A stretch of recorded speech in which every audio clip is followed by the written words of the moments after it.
বিতরণীর অনুষ্ঠানের প্রধান অতিথি গণতন্ত্রের মানসকন্যা, মানবতার মা, চ্যাম্পিয়ন অব দি আর্থ, বাংলাদেশের মানুষের আশা আকাঙ্ক্ষার একমাত্র ঠিকানা, গণপ্রজাতন্ত্রী বাংলাদেশ সরকারের সফল প্রধানমন্ত্রী ও বাংলাদেশ আওয়ামী লীগের সংগ্রামী সভাপতি, কৃষকরত্ন জননেত্রী শেখ হাসিনা এমপি আমাদের মাঝে উপস্থিত হয়েছেন। আমরা সবাই করতালি দিয়ে অভিনন্দন ও শুভেচ্ছা জানাই। আজকের সভায় সভাপতিত্ব করবেন বাংলাদেশ কৃষক লীগের সংগ্রামী কৃষক নেতা কৃষিবিদ সমীর চন্দ্র। এ মঞ্চে উপবিষ্ট আছেন বাংলাদেশ কৃষক লীগের প্রথম যুগ্ম সাধারণ সম্পাদক, আমাদের সংগ্রামী সাধারণ সম্পাদক অ্যাডভোকেট উম্মে কুলসুম স্মৃতি এমপি। বিদেশ থাকার কারণে ভারপ্রাপ্ত সাধারণ সম্পাদকের দায়িত্ব পালন করছেন কৃষিবিদ বিশ্বনাথ সরকার বিটু। মাননীয় প্রধান অতিথি মহোদয়ের কাছে সভা শুরু করার সবিনয় অনুমতি প্রার্থনা করছি।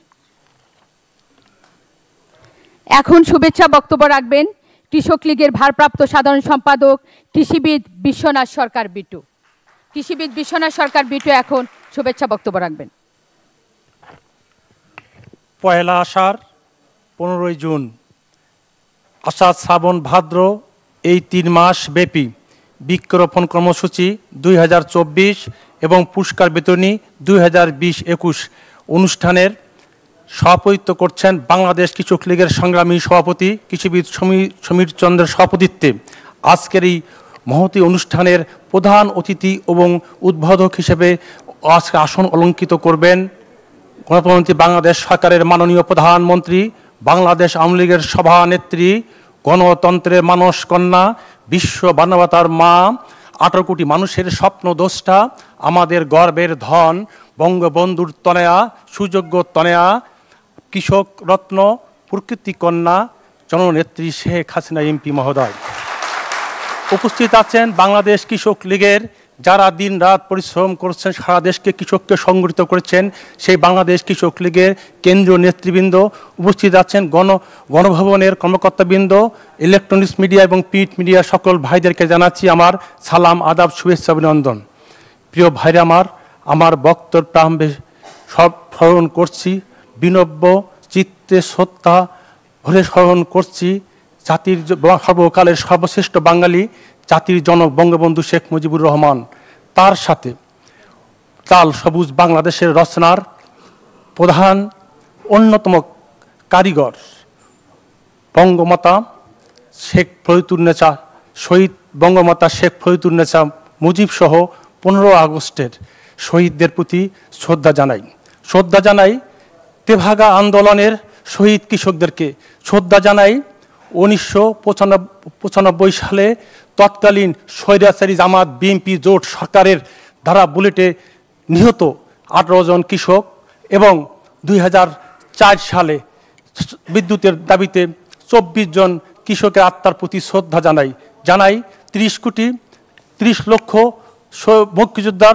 মুক্তিযুদ্ধকালীন শহীদদের প্রতি এবং 2 লক্ষ মা বোনের প্রতি শ্রদ্ধা জানাই। প্রিয় ভাইরা আজকে বাংলাদেশের মানুষের কথা চিন্তা করে 1984 সালে জাতির জনকের কন্যা জননেত্রী শেখ হাসিনা বাংলাদেশ কৃষক লীগকে বৃক্ষরোপণ করার জন্য নির্দেশ দিয়েছিলেন। আর 1984 সাল থেকে প্রতি বছর আমরা পহেলা আষাঢ় জাতির জনকের কন্যার হাতে গাছ নিয়ে আমরা সারা দেশেই এই আষাঢ়, শ্রাবণ, ভাদ্র 3 মাস আমরা বৃক্ষরোপণ করি। প্রিয় ভাইরা আমাদের প্রিয় নেত্রী আমাদের এর আগে আমাদের মরহুম কৃষক নেতা রহমত আলীর নির্দেশ দিয়েছিলেন একটি বাড়ি একটি খামার। আজকে আমাদের সেই একটি বাড়ি একটি খামার থেকে আমার বাড়ি আমার খামার আজকে মাননীয় প্রধানমন্ত্রীর সুযোগ্য নেতৃত্বে আজকে আমাদের একটি গ্রাম একটি শহরে পরিণত হয়েছে। প্রিয় ভাইরা আজকে আমরা জাতির জনকের কন্যা জননেত্রী শেখ হাসিনার আজকের এই দিনে আমরা বাংলাদেশের সকল কৃষকের কাছে অনুরোধ করব আমাদের প্রিয় নেত্রী কৃষক রত্ন জননেত্রী শেখ হাসিনার জন্য দোয়া করবেন। উনি বাঁচলে বাংলাদেশ বাঁচবে, উনি যদি সুস্থ থাকে বাংলাদেশ সুস্থ থাকবে, উনি যদি বেঁচে থাকেন বাংলাদেশ হবে বিশ্বের একটি সত্যিকারের পরিবেশবাদী দেশ। আমার প্রিয় নেত্রী আমার মনে হয় উনি পৃথিবীর শ্রেষ্ঠ রাষ্ট্রনায়কে শুধু নন, উনি একজন কৃষি বিজ্ঞানী, উনি একজন পরিবেশ বিজ্ঞানী বলেই আজকে বাংলাদেশের পরিবেশকে রক্ষা করার জন্য কৃষকের মাঝে গাছ বিলিয়ে দিয়ে গাছ লাগার নির্দেশ দিয়েছেন আমাদের প্রিয় সভাপতি এবং কৃষিবিদ সমীর চন্দ্র এবং অ্যাডভোকেট উম্মে কুলসুম স্মৃতি এমপির নেতৃত্বে করোনাকালে আমরা ৬০ লক্ষ গাছ লাগিয়ে নেত্রীর নির্দেশ পালন করেছি। এই সাম্প্রতিককালের ঘূর্ণিঝড়ে আমার প্রিয় সভাপতি কৃষিবিদ সমীর চন্দ্র কৃষকের মাঝে বন্যাত্ম কৃষকের যা ক্ষতিগ্রস্ত হয়েছে কৃষি উপকরণ নিয়ে হাজির হয়েছেন। প্রিয় ভাইরা আমার, ঠিক একইভাবে আমার প্রিয় নেত্রী নির্দেশ দিয়েছেন আমরা করোনাকালে কৃষকের ধান কেটে গোলায় ভরিয়ে দিয়েছি। আমরা মাননীয় নেত্রীর কাছে বাংলাদেশ কৃষক লীগ আজকে আপনাদের কাছে আমরা যেখানে যাই সেখানেই স্লোগানে মুখরিত হয়। সবাই বলে সুখী কৃষক সুখী দেশ, শেখ হাসিনার বাংলাদেশ। সবাই বলে বাঁচলো কৃষক বাঁচলো দেশ, শেখ হাসিনার বাংলাদেশ। সবাইকে ধন্যবাদ। জয় বাংলা, জয় বঙ্গবন্ধু, জয় ঐক্যমত্য মানুষের। এখন মাননীয় প্রধান অতিথি সদয় অনুমতি সাপেক্ষে বক্তব্য রাখবেন বাংলাদেশ কৃষক লীগের সংগ্রামী সভাপতি কৃষিবিদ সমীর চন্দ্র।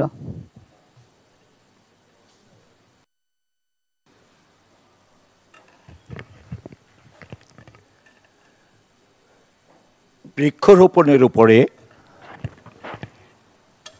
একটি ছোট গল্প মাঝে মাঝেই সামাজিক যোগাযোগ মাধ্যমে আসে, যা আপনারা অনেকেই জানেন। আমি সেটি দিয়েই আমি কথা বলা শুরু করছি। এক গরিব কৃষক একটি টিয়া পাখি পালন করেছিলেন, পুষেছিলেন। কিছুদিন পরে এই গরিব কৃষক টিয়া পাখিটিকে সময় মতো খাদ্য দিতে পারেনি, সে কৃষককে ছেড়ে চলে গেল। এরপরে একটি কাঠবিড়ালি পুষেছিল, সেই কাঠবিড়ালি কৃষক খাদ্য দিতে না পারার কারণে সময় মতো কৃষককে ছেড়ে চলে গিয়েছিল। সেই কৃষক পরিশেষে একটি বানরকে পুষেছিল, বানরও টিয়া পাখি এবং কাঠবিড়ালির মতো কৃষককে ছেড়ে চলে গেছে। এরপরে কৃষক একটি ফলের গাছ লাগিয়েছে, ঠিক কাঠবিড়ালি ঠিক টিয়া ঠিক বানরের মতো যেভাবে পুষেছে সেইভাবেই গাছটিকে সে প্রতিপালন করে বড় করেছে। গাছটি বড় হয়েছে, ফল দিয়েছে।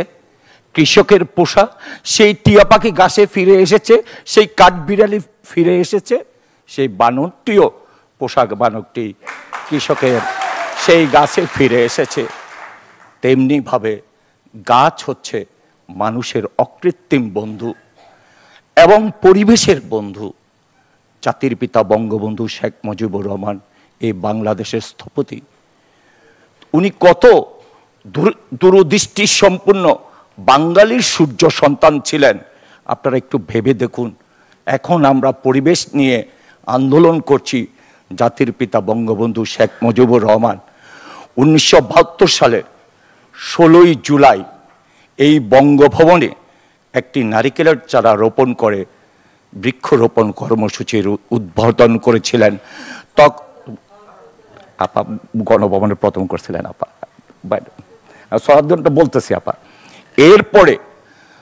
এরপরে সরাদ্দি উদ্যানে, যেটা রেস কোর্স নামক ময়দান ছিল, সেখানে তেসরা জুলাই 16ই জুলাই বঙ্গবন্ধু নারকেল গাছ লাগানোর মধ্যে দিয়ে সপ্তাহব্যাপী বৃক্ষরোপণ কর্মসূচি করে সেই বাগানকে উনি মুখরিত করেছিলেন নারকেল গাছ দিয়ে।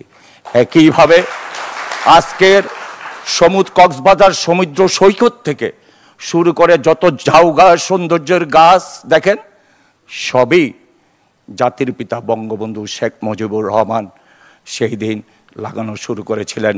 সেই দিন জাতির পিতা বঙ্গবন্ধু এই গণভবনে গাছ লাগিয়ে যে উক্তিটি করেছিলেন, কোট, আমার দেশের 3.5 কোটি মানুষ কার্যক্ষম আছে, তারা যদি একটি করে গাছ লাগায়, গাছ লাগানোর আমি আহ্বান জানাচ্ছি।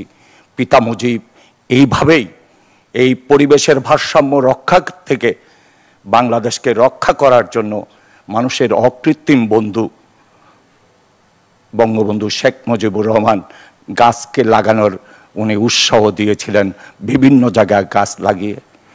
1975 সালের 15ই আগস্ট জাতির পিতাকে হারানোর পর এই বিএনপি, জামাত, এরশাদ, স্বৈরাচার সরকার, যারা দেশ বিরোধী শক্তি, তারা বঙ্গবন্ধুর সেই বৃক্ষরোপণ আন্দোলনকে বন্ধ করে দিয়ে বৃক্ষ কেটে বন উজাড় করার প্রতিযোগিতায় নেমেছিল।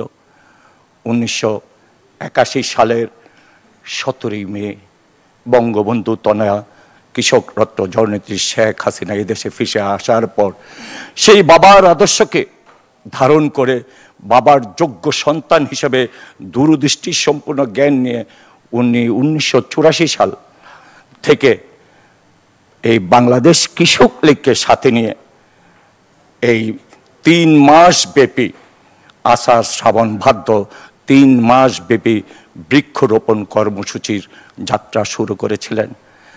সেই ধারাবাহিকতায় আজকে বৃক্ষরোপণ কর্মসূচির শুভ উদ্বোধন এবং 2020 এবং 21 সালে করোনা সংকটকালীন সময়ে যারা জীবন বাজি রেখে নেত্রীর নির্দেশে বৃক্ষরোপণ কর্মসূচিকে বৃক্ষরোপণ আন্দোলন নয়, বৃক্ষরোপণ উৎসবে পরিণত করেছেন, তাদের আজকের এই পুরস্কার বিতরণী অনুষ্ঠান 2020-21 সংগ্রামী সভাপতি, সংগ্রামী উদ্বোধক, সংগ্রামী প্রধান অতিথি, বঙ্গবন্ধুর রক্তের এবং আদর্শের যোগ্য উত্তরাধিকার, যার ধমনীতে বঙ্গবন্ধুর রক্ত প্রবাহমান, যিনি ইতিমধ্যেই পরিবেশের ভারসাম্য রক্ষায় এবং গাছ লাগানোর মধ্য দিয়ে জাতিসংঘের চ্যাম্পিয়ন অব দি আর্থ পুরস্কার পেয়ে বাংলাদেশকে সম্মানিত করেছেন।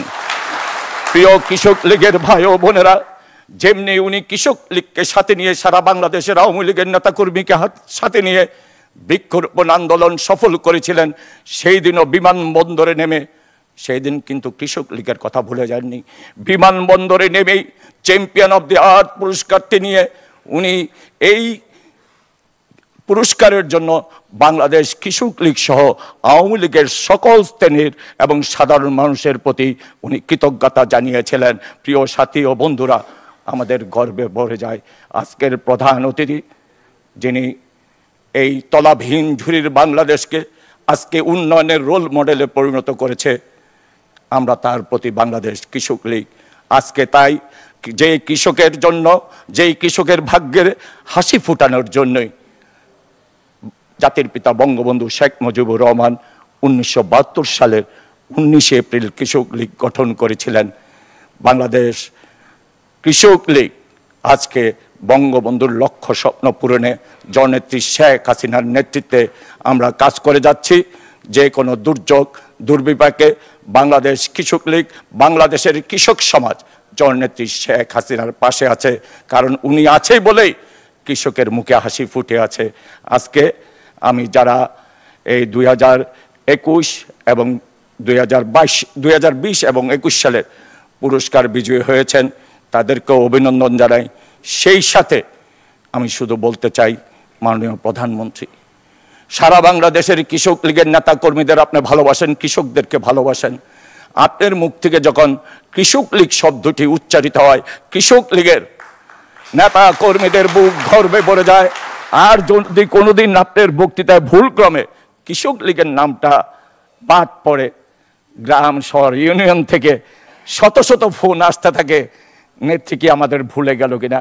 তাই মাননীয় নেত্রী, আপনার কাছে অনুরোধ করব, বাংলাদেশ কৃষক লীগের গঠনতন্ত্র মোতাবেক সহযোগী সংগঠনের যে পদমর্যাদা আছে, মহিলা আওয়ামী লীগ, কৃষক লীগ, এই স্থানটুকু পেলে সারা বাংলাদেশে আজকে যে কৃষক লীগ আপনি নির্দেশ দিয়েছিলেন কৃষক লীগকে তৃণমূলে সংগঠিত করার জন্য, আপনার নির্দেশে আমরা 9টি করে ওয়ার্ড কৃষক লীগ সম্মেলন করে আমরা ইউনিয়ন সম্মেলন করেছি। ইউনিয়ন সম্মেলন করে আমরা উপজেলার সম্মেলন করেছি, 12টি জেলার সম্মেলন হয়েছে, কোভিড এবং এই আমাদের জাতীয় নির্বাচনকে সামনে রেখে আমাদের জেলা সম্মেলনগুলি আপাতত আমরা এই 15ই আগস্টের পরে কিংবা জুলাই মাস থেকে প্রত্যেকটা সম্মেলনের ডেট জেলা সম্মেলন নির্ধারিত হয়েছে।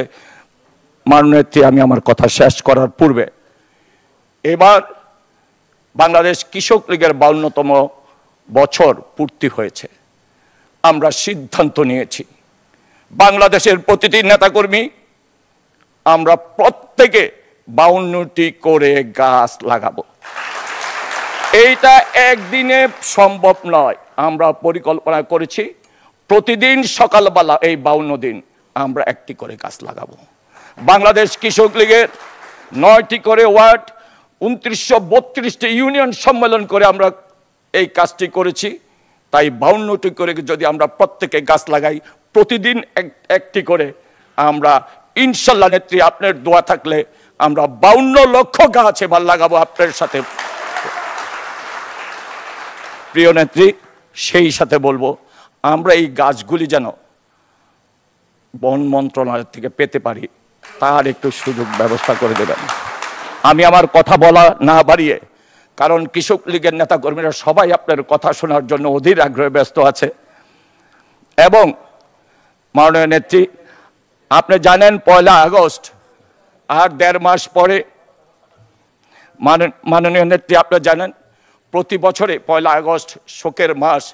বাংলাদেশ কৃষক লীগের রক্তদান কর্মসূচি দিয়েই শোকাবহ আগস্টের যাত্রা শুরু হয়। ইনশাল্লাহ এবার 1 আগস্ট বাংলাদেশ কৃষক লীগ আপনাকে প্রধান অতিথি রেখে আমরা শোকাবহ আগস্টের রক্তদান কর্মসূচি পালন করব। আমি আপনার দীর্ঘায়ু ও সুস্বাস্থ্য কামনা করে আমি আমার কথা বলা শেষ করছি।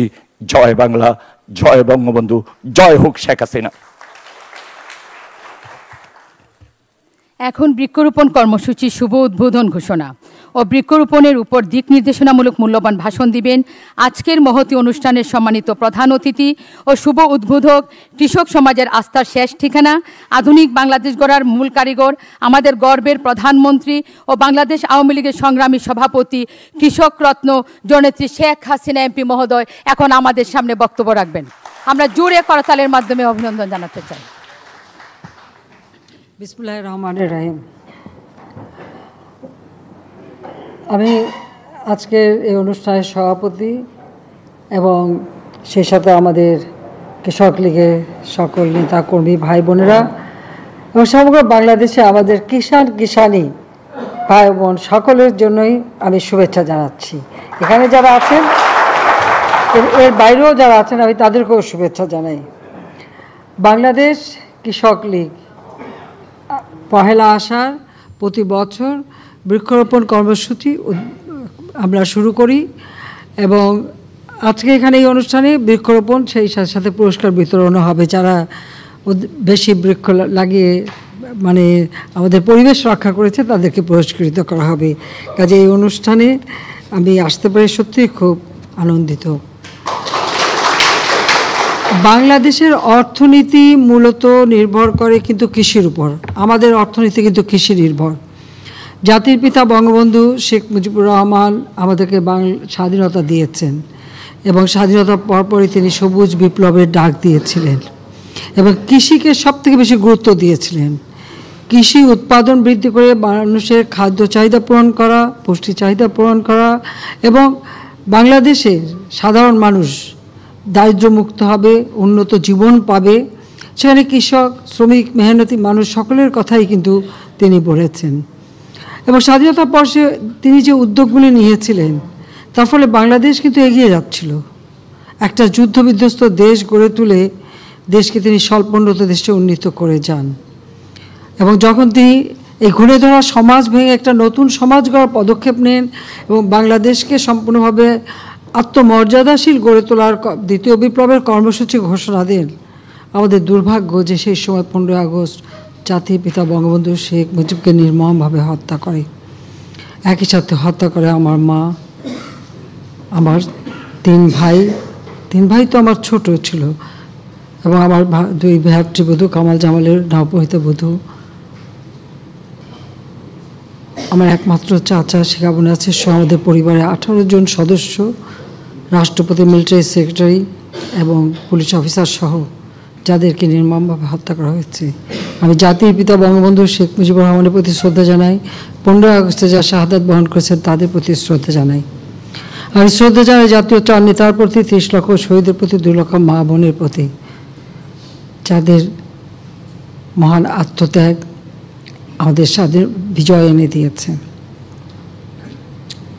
স্বাধীনতার পরপরই জাতির পিতা মাত্র 9 মাসের মধ্যে একটি সংবিধান প্রণয়ন করেন এবং সেই সংবিধানে কিন্তু আমাদের দেশটাকে কিভাবে খাদ্যে স্বয়ংসম্পূর্ণ করা যায় এবং কিভাবে আমাদের কৃষক, শ্রমিক, মেহনতি মানুষকে বাঁচানো যায় সেই দিক নির্দেশনাও কিন্তু সেখানে রয়েছে। এবং কৃষক লীগ তখন নতুনভাবে গঠন করা হয় এবং কৃষক লীগের যে দায়িত্বটা, সেই দায়িত্বটাও কিন্তু তিনি নিশ্চিত করে দেন। কাজে এদেশের যারা আমাদের জনগণ, কৃষক, কিষানি, শ্রমিক, কামার, কুমার, জেলে, তাঁতি, সব শ্রেণীর মানুষেরই ভাগ্য পরিবর্তনের কথা জাতির পিতা সবসময় বলেছেন এবং তাদের কথাও কিন্তু মানে রাষ্ট্রের কী কী দায়িত্ব, সে দায়িত্বটাও সংবিধানে কিন্তু উচ্চারিত হয়েছে। আমাদের দুর্ভাগ্য যে 15 আগস্ট জাতির পিতাকে হত্যা করে, সংবিধান লঙ্ঘন করে যারা ক্ষমতা এসেছিল, অবৈধভাবে ক্ষমতা দখলকারীরা শুধু মানুষের ভাগ্য নিয়েই যে ছিনিমিনি খেলেছে তা নয়, এদেশের গণতান্ত্রিক ধারাটাও নষ্ট করেছিল। আজকে ভোটের অধিকারের কথা বলে, আমার খুব হাসি পায় যখন দেখি বিএনপি ভোটের কথা উচ্চারণ করে, নির্বাচনের কথা বলে। তো জিয়াউর রহমান অবৈধভাবে ক্ষমতা দখল করে এদেশের ভোটের সমস্ত অধিকারগুলি কেড়ে নিয়েছে। তার সেই হ্যানা ভোট দিয়ে যাত্রা শুরু, অবৈধ ক্ষমতাকে বৈধ করার জন্য। এরপর আবার একাধারে সেনাপ্রধান, তারপরে আবার নিজেকে রাষ্ট্রপতি ঘোষণা দিয়ে ক্ষমতায় এসে সেই রাষ্ট্রপতি নির্বাচনী প্রহসন, সেই সাথে এর পরবর্তীতে আবার ক্ষমতার ওই মানে আমি বলবো যে ওই মসনদে বসেই দল গঠন, ক্ষমতার উচ্ছিষ্ট বিলে যে দলটি গঠন করে তাকে আবার জিতিয়ে আনার জন্য ভোট চুরির একটা প্রক্রিয়া এদেশে শুরু করেছিল। আবার জিয়াউর রহমানের পরে তারই পদাঙ্ক অনুসরণ করে যখন ক্ষমতায় এরশাদ আছে, তখন এদেশের জনগণের ভোটের অধিকার নিয়ে ছিনিমিনি খেলে এবং এদেশের কৃষক, শ্রমিকরা সবসময় কিন্তু অবহেলিতই থেকে যায়। এরপর আসলো খালেদা জিয়া, সেও ক্ষমতা আসার পরে দেখা গেল যে শুধু জনগণের ভোট চুরি করাই না, এদেশের কৃষকের ভাগ্য নিয়ে ছিনিমিনি খেলে। সার পাওয়া যাচ্ছে না, কৃষক আন্দোলন করেছে, আন্দোলন করার অপরাধে 18 জন কৃষককে গুলি করে হত্যা করেছিল। আমি নিজে কিন্তু অনেক জায়গায় যাই, সেই গাইবান্ধা, মহিমাগঞ্জ থেকে শুরু করে ঘাটাইল, বিভিন্ন জায়গায় যেখানে যেখানে কৃষক হত্যা, আমরা ছুটে গিয়েছি, তাদের পাশে দাঁড়িয়েছি। খালি কৃষক কেন, রোজার দিনে শ্রমিকরা মজুরির দাবিতে যখন আন্দোলন করে তখনও তাদেরকে প্রায় 17 জন শ্রমিককে গুলি করে হত্যা করেছিল এই খালেদা জিয়া। বিদ্যুতের দাবি করেছিল কানসাটে এবং আসলে কৃষকরাই সেচের জন্য বিদ্যুৎ পাচ্ছে না, যা সাধারণ জনগণ বিদ্যুৎ পাচ্ছে, সেখানেও 9 জন মানুষকে গুলি করে হত্যা করে। তাদের অপকর্মের ফলে যখন জনগণ তাদের উপরে বীতশ্রদ্ধ, সেই সময় ভোট চুরি করে 96 সালের 15ই ফেব্রুয়ারি, আমার মানে এটা সকলের মনে রাখা উচিত যে 1996 সালের 15ই ফেব্রুয়ারি একটা প্রহসনমূলক নির্বাচন হয়। খালেদা জিয়া সেই নির্বাচনে ভোট চুরি করে ক্ষমতায় থাকার চেষ্টা করে। মাত্র 22% ভোট পড়েছিল সেখানে, অধিকাংশই সরাসরি নির্বাচিত, কোনো প্রতিপক্ষ ছিল না। কিন্তু জনগণের ভোট চুরি করলে কেউ কিন্তু ক্ষমতায় থাকতে পারে না, এটা কিন্তু বাংলাদেশের জনগণ এই ব্যাপারে খুব সচেতন। 15ই ফেব্রুয়ারি নির্বাচন হয়, খালেদা জিয়া দ্বিতীয়বার ক্ষমতা এসেছে বলে খুব একটা বিরাট গর্ব। কিন্তু কি দেখা গেল, জনগণের আন্দোলনের ফলে 30শে মার্চ তাকে পদত্যাগ করে চলে যেতে হয়। অর্থাৎ ভোট চুরির অপরাধেই কিন্তু তাকে ক্ষমতাচ্যুত করা হয়। এরপর আওয়ামী লীগ ক্ষমতায় আসে। আমরা যদি ঢাকা শহরের চিত্রটা দেখি, ছোটোবেলা দেখেছি সেই এয়ারপোর্ট থেকে একবারে বাংলা একাডেমি হয়ে ইউনিভার্সিটি পর্যন্ত আইল্যান্ডের মধ্যে সেই কৃষ্ণচূড়া গাছ যখন ফুটতো, অপরূপ রূপে আমাদের এই শহরটা জেগে উঠত। জিয়াউর রহমান এক এক করে সব গাছগুলি কেটে ফেলে দেয়। ঠিক হোটেল শেরাটনের সামনে একটা আইল্যান্ড আছে, সেখানে নাগকেশর ফুলের গাছ ছিল, সেখান থেকে গাড়ি নিয়ে বা হেঁটে গেলেও খুব সুন্দর খুশবু আসতো এবং খুব চমৎকার সবুজে ভরা ছিল। সেগুলিও জিয়াউর রহমান কেটে ফেলে দেয়। আমাদের পররাষ্ট্র মন্ত্রণালয়ের পাশে রাস্তা, ওখানে একটা বিরাট বগনভিলার ঝাড় ছিল, সেখানে অনেক টুনটুনি পাখি ছিল।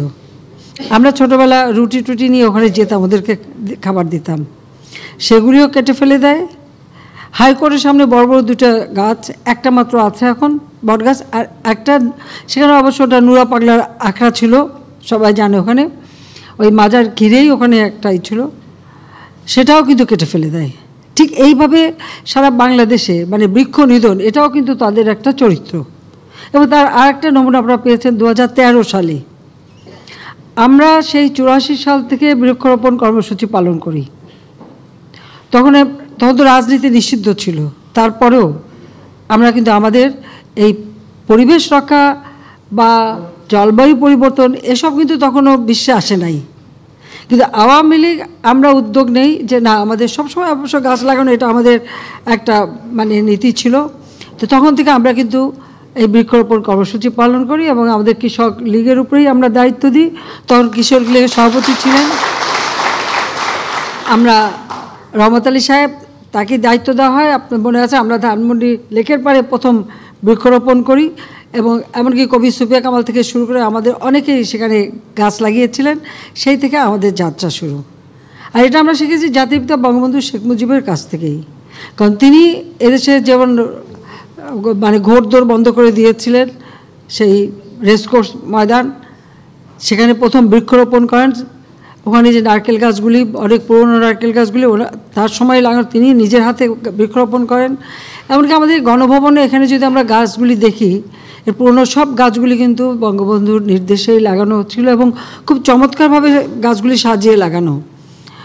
তো আমরা আওয়ামী লীগই বোধ হয় এই, আমি জানি না এই উপমহাদেশে কেন, পৃথিবীর যে কোনো দেশের যে কোনো দলের কর্মসূচিতে যদি দেখবেন যে ঠিক পরিবেশ রক্ষার জন্য বৃক্ষরোপণ, এটা কিন্তু আওয়ামী লীগই শুরু করে। জাতির পিতা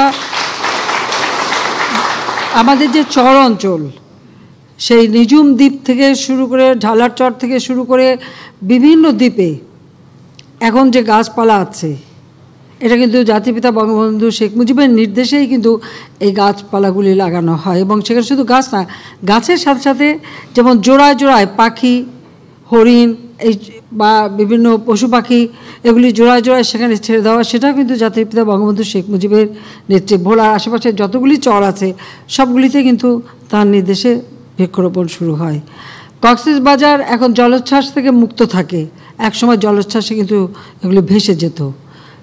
সামনে যে বিশাল ঝাউবনটা, এটাও কিন্তু বঙ্গবন্ধু শেখ মুজিবের নির্দেশেই তিনি করেছিলেন।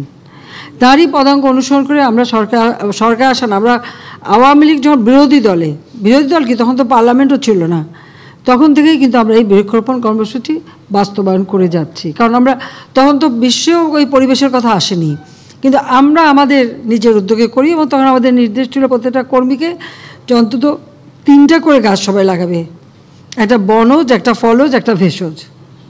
আমরা কিন্তু সেইভাবেই গাছ লাগাই এবং এতে আমরা যে কৃষকদের বা সাধারণ মানুষকে যে উৎসাহিত করি, তাতে তারাও কিন্তু লাভবান হন।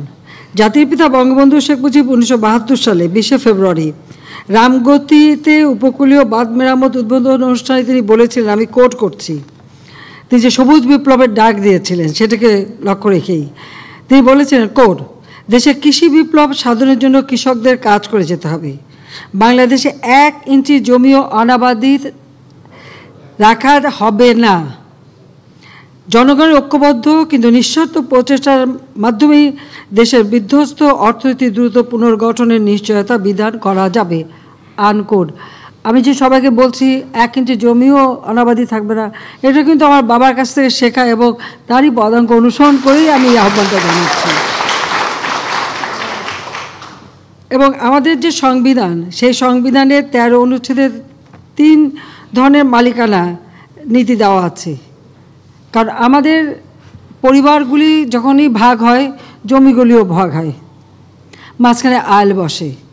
তিনি বলতেন, আমরা যখন বসতাম একসঙ্গে, মানে আমাদের একটা সকালবেলা আমাদের একটা চায়ের আড্ডা বসতো আব্বা অফিস যাওয়ার আগে বা তার আগেও। উনি যখন মানে জেলের বাইরে থাকতেন, তো বলতেন যে এই আইলগুলি যদি জোড়া দেওয়া যায় তো ফরিদপুর জেলার মতো অত বড় একটা জায়গা পাওয়া যাবে চাষের জমি। তখন থেকে আর এটাই চিন্তা ছিল যে বাংলাদেশে সমবায়ের মাধ্যমে চাষ করা এবং কৃষিকে যান্ত্রিকীকরণ করা। কারণ তিনি জাপান গিয়েছিলেন 1958 সালে, তখন এশিয়ান অলিম্পিকে, তখন জাপান দেখে এসেছিলেন। তখন থেকে ওনার এটাই চিন্তা ছিল যে জাপানে যদি এরকম 3 গুণ ফসল হতে পারে তা আমার দেশে কেন হবে না। এবং সেই দিকে চিন্তা করেই কিন্তু তিনি কৃষি যান্ত্রিকীকরণ করার কথা কিন্তু সে বহুদিন থেকে বলে গিয়েছিলেন যে যন্ত্রের মাধ্যমে জমি চাষ হবে। এবং স্বাধীনতার পরে তিনি যে দ্বিতীয় বিপ্লবের কর্মসূচি দেন, সেখানে যে বাধ্যতামূলক বহুমুখী গ্রাম সমবায় এবং গ্রাম সমবায়ের কথা কিন্তু আমাদের অর্থনৈতিক নীতিতেও আছে। আমাদের সংবিধানের যে 13 অনুচ্ছেদ যেখানে অর্থনৈতিক নীতিমালা আছে, সেখানে কিন্তু বলা আছে যে সরকারি মালিকানা, সমবায় এবং ব্যক্তি মালিকানা, অর্থাৎ 3 ধরনেরই থাকবে।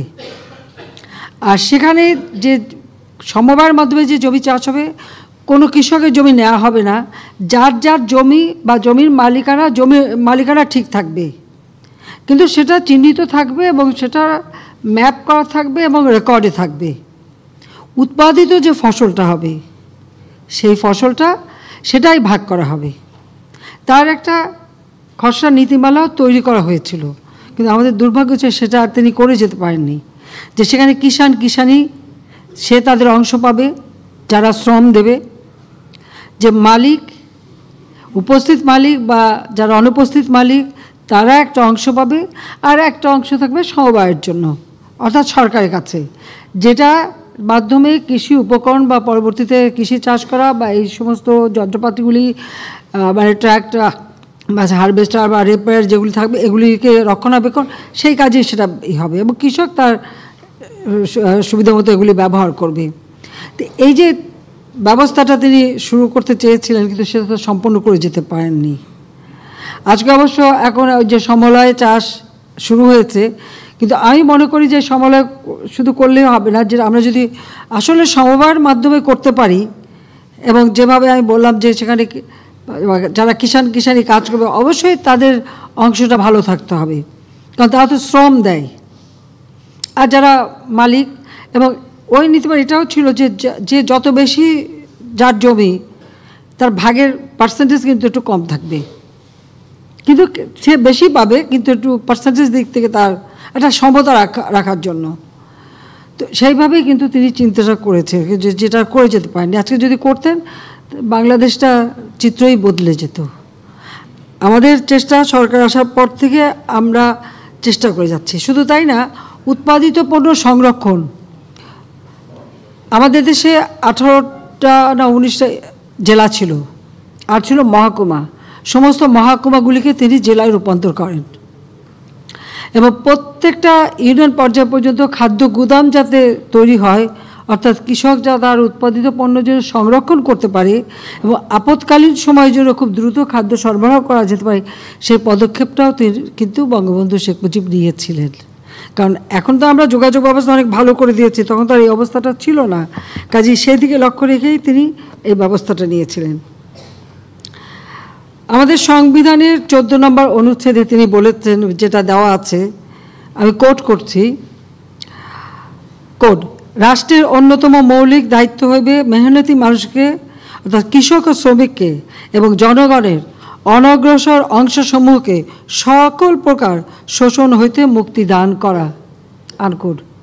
কৃষক শ্রমিক থেকে শুরু করে আমাদের অনগ্রসর যারা একেবারে পড়ে আছে তাদের কথাও কিন্তু আমাদের সংবিধানে দেয়া আছে।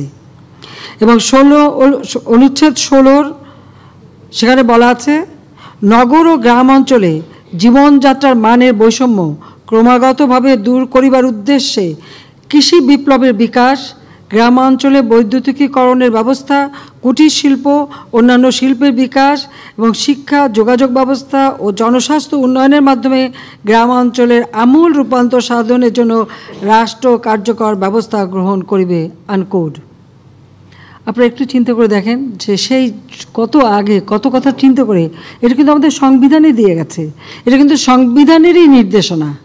আজকে আমরা যে আমার বাড়ি আমার খামার বা আমার গ্রাম আমার শহর আমরা যে উদ্যোগটা নিয়েছি, গ্রামে গ্রামে যে বিদ্যুৎ পৌঁছে দিয়েছি, এটা কিন্তু আর কিছু না। পল্লী বিদ্যুতের কথা এটাও কিন্তু সংবিধানে দেওয়া আছে, এটাও কিন্তু বঙ্গবন্ধু শেখ মুজিবই বলে গেছেন।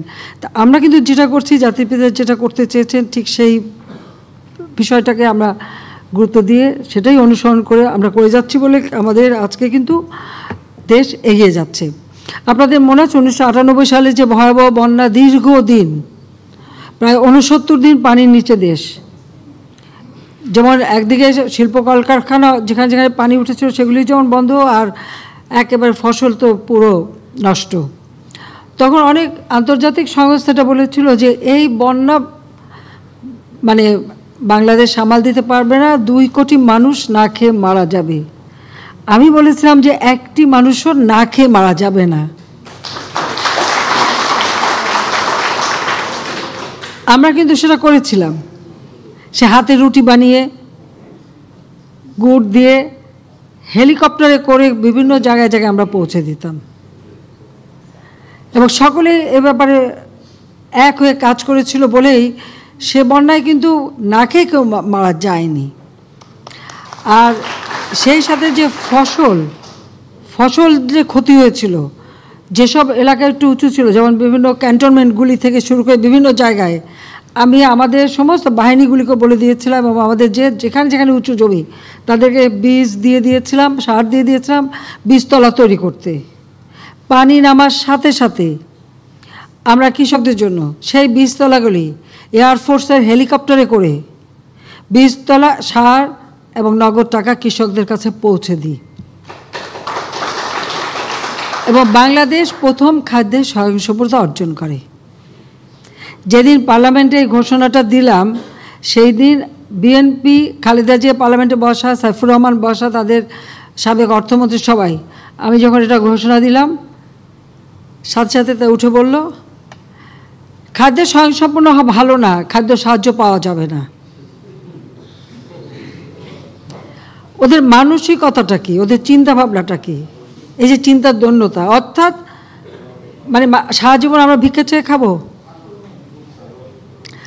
আমি উঠে দাঁড়িয়ে বললাম যে জাতির পিতা বঙ্গবন্ধু শেখ মুজিব বলেছিলেন ভিক্ষুক জাতির ইজ্জত থাকে না, তা আমরা তো কারো কাছে হাত পেতে চলবো না, আমাদের নিজের পায়ে দাঁড়াতে হবে। যখন একটা যুদ্ধ বিধ্বস্ত দেশের শাসনভার হাতে নেন জাতির পিতা বঙ্গবন্ধু শেখ মুজিব, অনেক বিদেশি সাংবাদিক জিজ্ঞেস করেছিলেন যে আপনার তো কোনো কিছুই নেই বাংলাদেশে, তারপর এই বিধ্বস্ত দেশ, 3 কোটি মানুষ গৃহহারা, 1 কোটি শরণার্থী, নির্যাতিত মা বোন, আহত মুক্তিযোদ্ধা, এই ধরনের একটা পরিস্থিতি, আপনার কোনো রিজার্ভ ফান্ড নেই, কারেন্সি নোট নেই, তা আপনি এই দেশটা কী দিয়ে গড়ে তুলবেন? বঙ্গবন্ধু শেখ মুজিবের উত্তর ছিল কি, আমার মাটি আর মানুষ আছে, আমি সোনার মাটি আর মানুষ দিয়েই আমি এই দেশ গড়ে তুলব, এবং আমি এটা সম্পূর্ণভাবে বিশ্বাস করি। আজকে আমরা গ্রামে গ্রামে বিদ্যুৎ দিতে পেরেছি, আজকে আমরা গবেষণা করছি, এই যে গবেষণা করে আজকে কৃষিতে যে সাফল্য আমরা অর্জন করেছি, এই গবেষণা ইনস্টিটিউটগুলিকে তো জাতির পিতা বঙ্গবন্ধু শেখ মুজিবের হাতেই কিন্তু করা, এবং তিনি এটা করে দিয়ে গেছেন।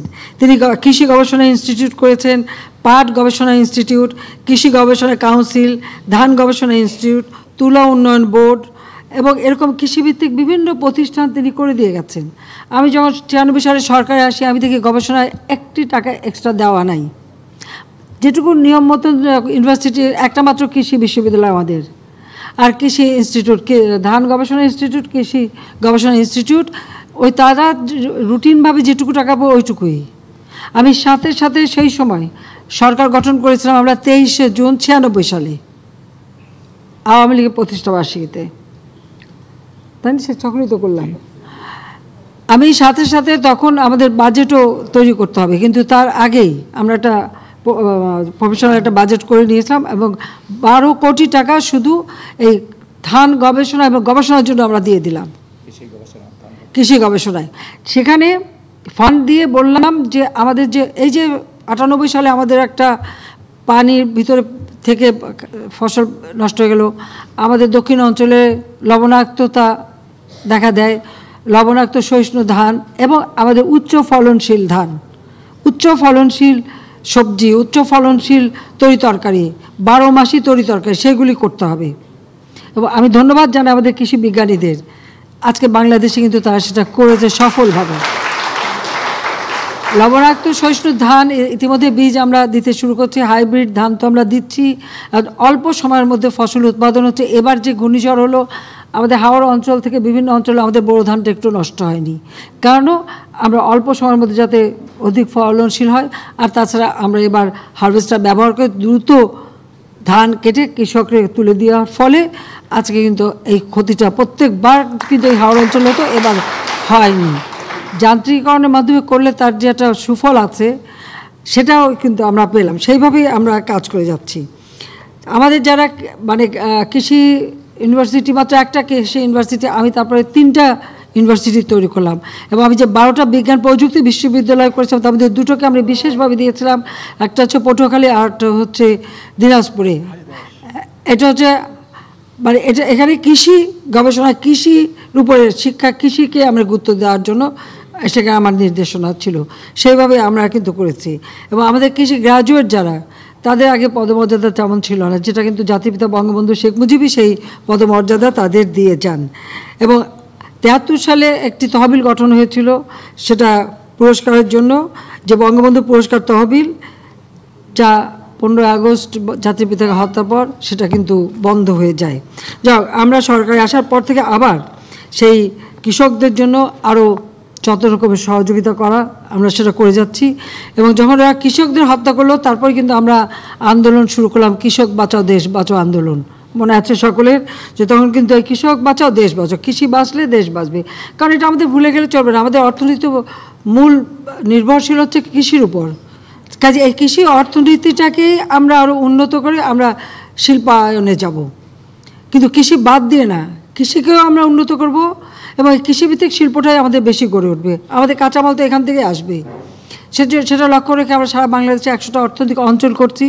এই অঞ্চল করার উদ্দেশ্যটা আমার হলো, আমরা দেখি যেখানে সেখানে একটা ব্যবসায় নিয়ে একটা জমি কেনে আর একটা ইন্ডাস্ট্রি করে, আমার কৃষি জমি নষ্ট করে দেয়। আমাদের কাছে হচ্ছে আমাদের 3 ফসলি জমি, কোনো মতেই সেটা নষ্ট করা যাবে না, সেখানে কেউ কোনো মানে ইন্ডাস্ট্রি করতে পারবে না। যত্রতত্র যাতে এভাবে জমি নষ্ট করে শিল্পায়ন করতে না পারে, সেই জন্য আমরা কৃষি মানে বিশেষ অর্থনৈতিক অঞ্চল করে দিয়েছি। আমরা এখন জমিগুলি নিয়ে নিচ্ছি, ধীরে ধীরে বিনিয়োগ হবে, কারণ এটা আস্তে আস্তে আমাদের উন্নত করতে হবে। কিন্তু যেখানে যতটুকু বিনিয়োগ আসে তাকে সেটা আমরা সেভাবে উন্নত করে দিচ্ছি। এটা করার একমাত্র উদ্দেশ্য আমার কৃষি জমি রক্ষা করা। তার কারণ আমাদের লোক সংখ্যা বাড়ছে, নগরায়ন হচ্ছে, উন্নয়ন হচ্ছে, কিন্তু তাতে আবার ফসলি জমি যেন নষ্ট না হয়। কিন্তু যে জমি আছে সেখানেই কিন্তু আমাদের জন্য ফসলটা উৎপাদন হয়, যাতে আমরা সবসময় খাদ্য উৎপাদন করে নিজেরা স্বয়ংসম্পূর্ণ থাকতে পারি। হ্যাঁ, দুর্যোগ দেখা দেয়, বন্যা, খরা, জলোচ্ছ্বাস, অনেক সময় ফসল নষ্ট হতে পারে, সেটা আলাদা কথা। কিন্তু আমাদের সবসময় মাথায় একটা রাখতে হবে যে আমরা আমাদের ফসল উৎপাদন করবো, কারো কাছে হাত পাততে হবে না। কারণ আমাদের খুব তিক্ত অভিজ্ঞতা 74 সালে নগদ টাকা দিয়ে কেনা খাদ্য কিন্তু আসতে দেয়নি, কৃত্রিমভাবে সেখানে একটা দুর্ভিক্ষ সৃষ্টি করা হয়েছিল। সেটা বঙ্গবন্ধু শেখ মুজিবকে যেভাবে হোক মানুষের কাছ থেকে বিচ্ছিন্ন করতে, আর সেটাও যখন সফল হয়নি তারপরেই তো 15 আগস্ট ঘটালো। এখনও কিছু লোকের কিন্তু সেই চেষ্টাটাই আছে। সেজন্য বলছিলাম 2013 সালের কালে আগুন দিয়ে মানুষ পোড়ায়নি, ওরা হাজার হাজার গাছ কেটে ফেলেছিল। এই বিএনপি জামাত রাস্তার পাশে যত গাছ সব কেটে ফেলেছিল। সামাজিক বনায়ন একটা কর্মসূচি, এই টাকাটা সম্পূর্ণ মেরে খেত। আমরা আসার পরে এখন আমরা সেই সামাজিক বনায়নে যারা এই কাজটা পায়, তারা এই যে গাছগুলি লাগায়, যত্ন করে, বড় হয়, তার 70% যাতে তারা মানে যেটা লাভ পাবে, লাভের 70% এরা পাবে, সেই ব্যবস্থা কিন্তু আমরা করে দিয়েছি। অর্থাৎ গাছগুলি রক্ষা করা, সেই ব্যবস্থা আমরা করেছি। বাংলাদেশে প্রথম কৃষি বিষয়ে একটা নীতিমালা প্রণয়ন করা, মানে আমরা স্বাধীনতার 15 আগস্টের পরে আমরা এই জাতীয় কৃষি নীতি 1999 প্রণয়ন করি, কারণ একটা নীতিমালার ভিত্তিতেই যাতে কৃষি উৎপাদন বাড়ে সেই ব্যবস্থাটা আমরা নিয়েছিলাম। এবং আমাদের সারের দাম আমরা কমিয়ে দিয়েছিলাম, এখনও ব্যাপক হারে ভর্তুকি দিতে হচ্ছে। কিন্তু যেহেতু এটার সঙ্গে আমার দেশের মানুষের মানে খাদ্য চাহিদার বিষয়, সেই ক্ষেত্রে আমরা কোনো কার্পণ্য করি না, বাজেটে সবসময় আমরা এখানে ভর্তুকি দিই। 96 সালে আমি সরকার আসার আগে আমার মনে আছে একটা সংস্থা, যে সংস্থার বদলতে আমরা পদ্মা সেতু নির্মাণ করলাম আর কি, যারা বাধা দিয়েছিল আমরা করলাম। যাও, তারা ঠিক নির্দেশ দিলাম যে আপনারা না দিলে তো কিছু হবে না, আমি আমাদের টাকায় দেবো। আমি যদি সরকার গঠন করি আমার টাকা আমি কৃষকদের ভর্তুকি দেবো এবং কৃষকদের সব রকম সহযোগিতা করব।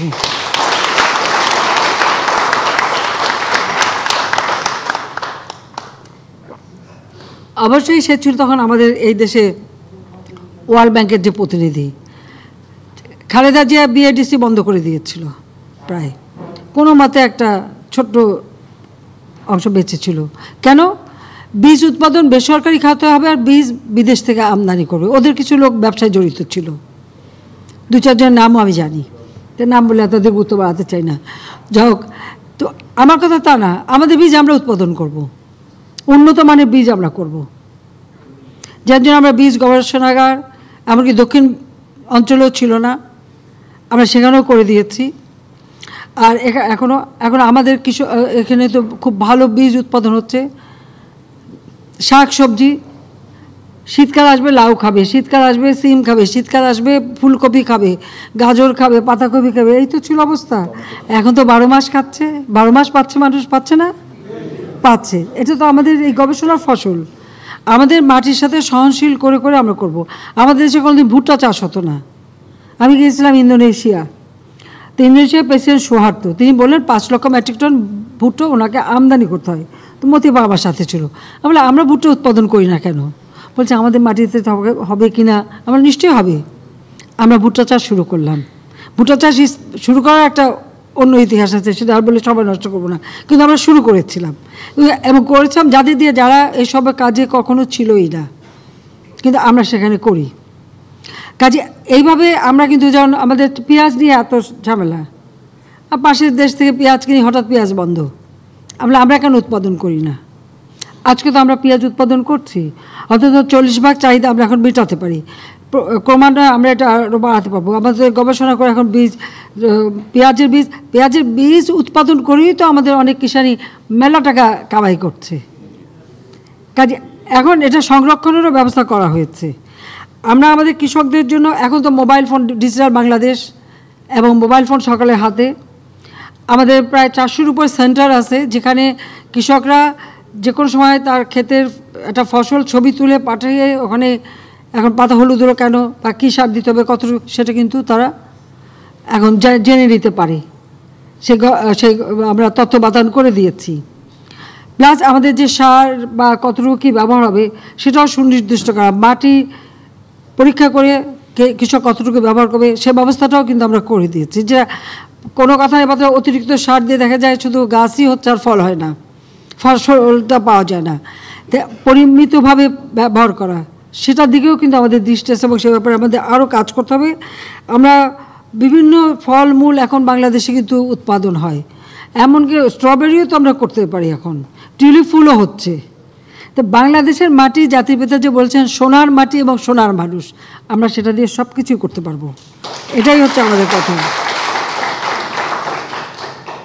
আমাদের কৃষকরা তাদের ভর্তুকি টাকা দেওয়া হয়, টাকা এমনি দিতে গেলেই তো মাঝখান থেকে কেউ তোলা তো উঠায় না, সেটা যদি করতে না পারে তার জন্য আমরা কৃষকদের কৃষি উপকরণ কার্ড করে দিয়েছি।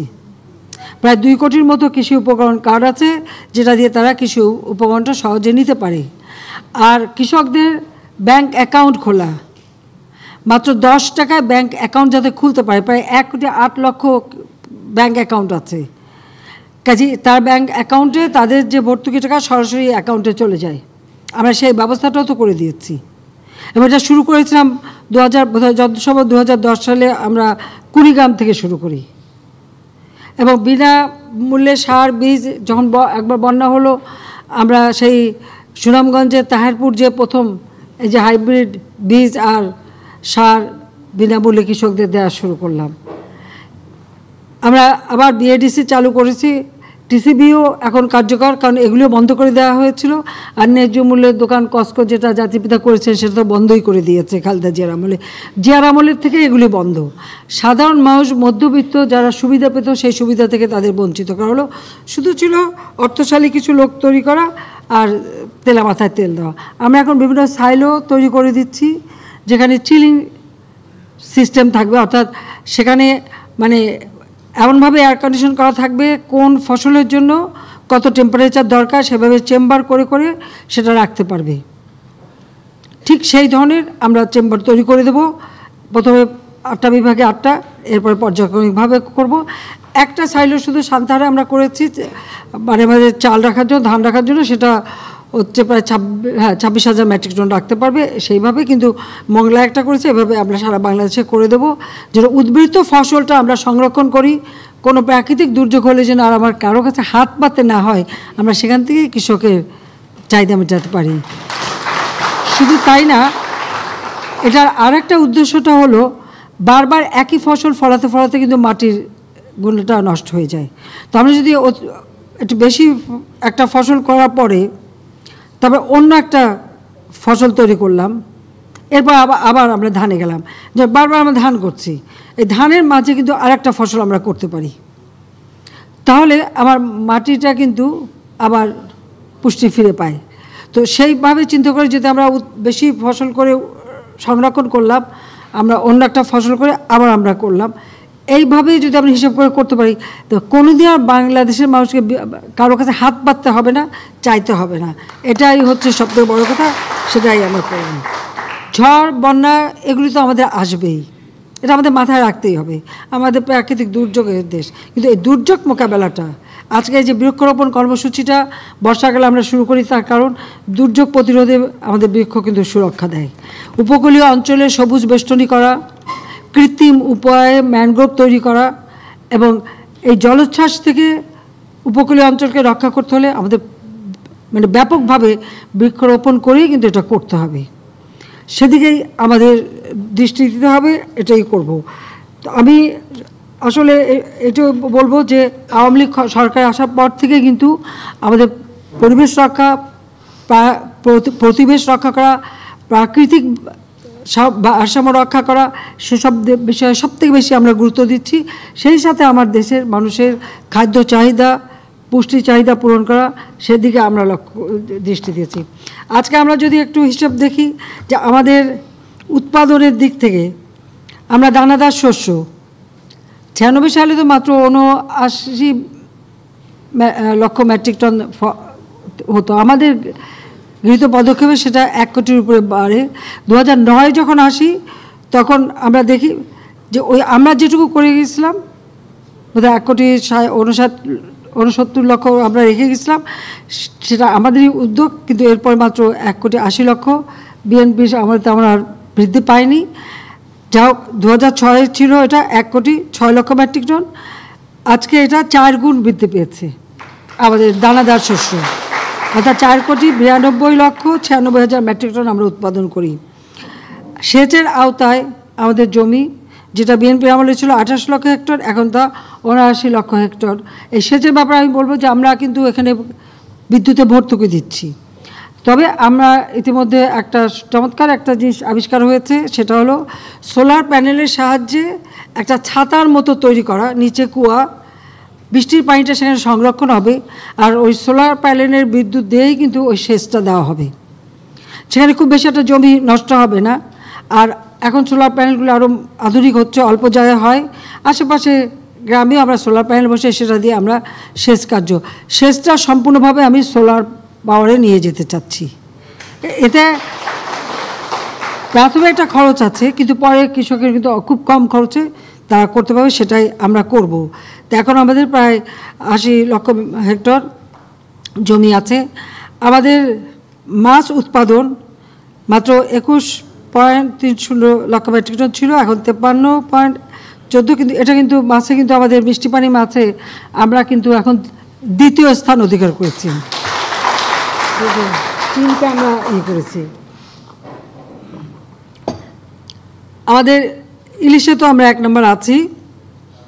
গবাদি প্রাণীর সংখ্যা সেটা 2 গুণ আমরা বৃদ্ধি করেছি। পোলট্রি 4 গুণ বৃদ্ধি করেছি। চা উৎপাদন 2 গুণ বৃদ্ধি করেছি। লবণ উৎপাদন 3 গুণ বৃদ্ধি করেছি। এবার তো আরও বেশি হয়েছে।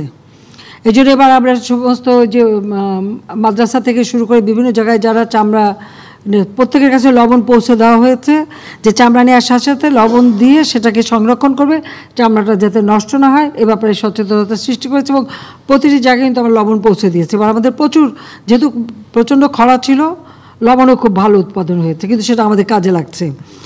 আমাদের দুধ উৎপাদন সেটাও আমরা 7 গুণ বৃদ্ধি করেছি। মাংস উৎপাদন 8 গুণ বৃদ্ধি হয়েছে। ডিম উৎপাদন 4 গুণ বৃদ্ধি হয়েছে।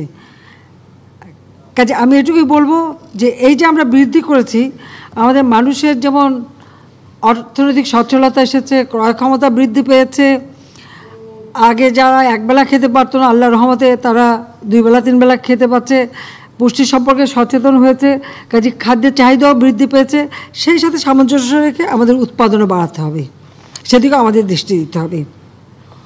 কাজে আমরা আমাদের এই বদ্বীপটাকে আরও উন্নত করবার জন্য, আপনারা জানেন আমি 2010 সালে 9 ক্ষমতা আসার পর আমরা একটা প্রেক্ষিত পরিকল্পনা করি 2021 সাল সামনে রেখে।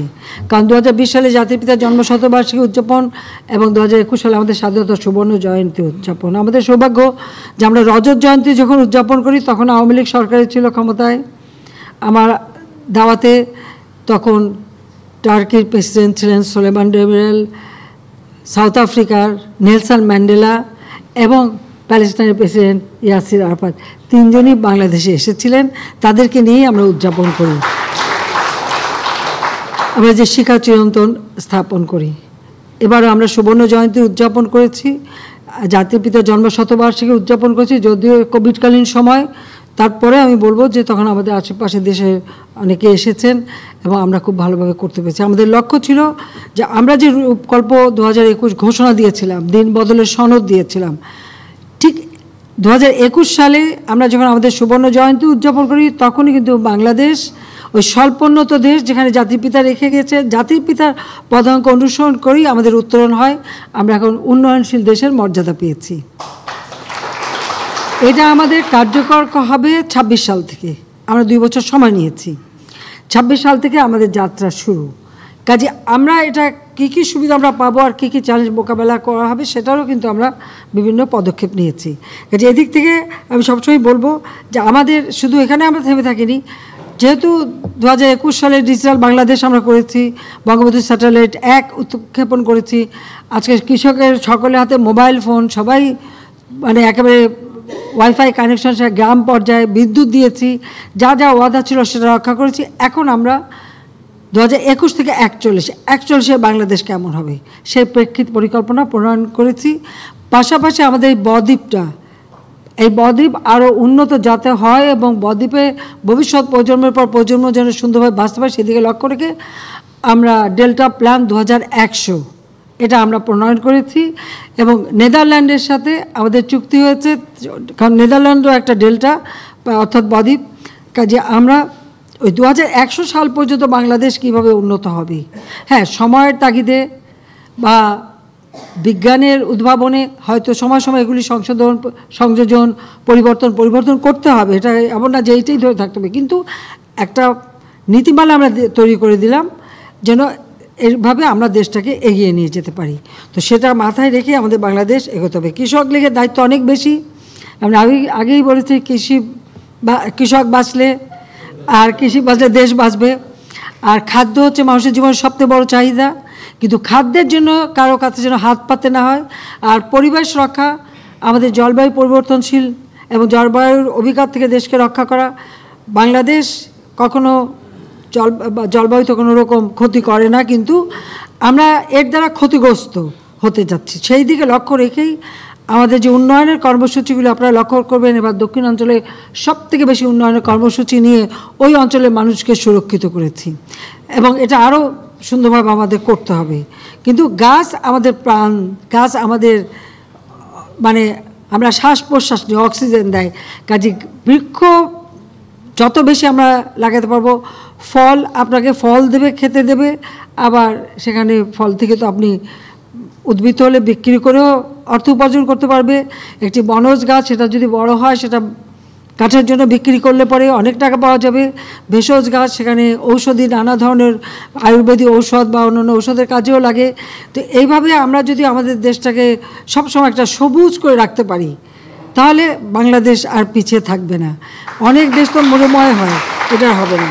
তো সেই জন্য আমাদের বোধহয় সকলেই একভাবে ওইভাবেই চিন্তা করতে হবে। আমি ধন্যবাদ জানাচ্ছি, যদিও 50টা একটু বেশি হয়ে যাবে না? আপা ডেইলি একটা করে লাগাবো। ও ডেইলি একটা করে, ডেইলি একটা করে লাগাবো। জায়গা সময় জায়গা 60 দিন আপা আশেপাশে মিলে আর কি। জায়গা পাবে কোথায় সেটা তো দেখতে হবে। আচ্ছা আপা, গ্রামে গঞ্জ আমাদের তো গ্রামে, না আমাদের তো গ্রামে আছে, বহু জায়গা আছে। হ্যাঁ, না আবার না, এখানে একটা জিনিস লক্ষ্য রাখতে হবে, আমার ফসলি জমি যেন নষ্ট না হয়। সব বেশি করে নদীর পার, যেখানে ভাঙন হতে পারে সেই সব এলাকায় যেগুলো যে জ্বর শিকড় থাকে, মাটি কামড়ে রাখে, সেই ধরনের লাগানো। তারপর আমাদের উপকূলীয় অঞ্চলগুলি, আর এবার ওইগুলি হিসেব করে। আর প্রত্যেকের ঘর বাড়িতে, যেমন আমাদের এই যে মানে মাল্টিস্টোর বিল্ডিং আর ডেভেলপমেন্টের নামে এই ধানমন্ডি থেকে শুরু করে গুলশান বনানী এলাকা সব জায়গায় যে যত গাছ ছিল, এগুলি সবই তো সাফ। আগে যে সবুজ ছিল সেটা আর থাকে নাই। এখন অবশ্য ছাদ বাগানের দিকে সবাই ঝুঁকছে, ছাদ বাগানটাও হচ্ছে, সেটাও করতে পারেন সবাই। ছাদে যেটুকু জায়গা আছে তাদের বাড়িটাও ঠান্ডা থাকবে, আর কিছু ফল তরকারি হলে নিজেও খেতে পারবেন। আমি তো বলি যে একটা মরিচ গাছ লাগালেও ওই একটা মরিচ বা একটা লেবু বা একটা টমেটো নিজের গাছের থেকে ছিঁড়ে সেটা খাওয়ার স্বাদই তো আলাদা। আমি গণভবনে 96 সালে আসার পর এখানে না হলে 2000-এর মতো গাছ লাগিয়েছিলাম, কারণ এর আগের গাছগুলি জাতির পিতার হাতে করা। তারপর কিন্তু আমরা বিভিন্ন ধরনের ফলে গাছ সব আমরা লাগাই, আর এখন লাগাচ্ছি। আর এখন তো অনেক রকম আমরা ফসল উৎপাদন করে দেখছি যে না ভালোই হয়। হাঁস, মুরগি, গরু, ছাগল সবই আছে আমাদের। কাজেই আমরা সেভাবেই একটা মানে গণভবন, প্রধানমন্ত্রী বাসভবন, সাথে সাথে একটা কৃষি খামার বাড়ি।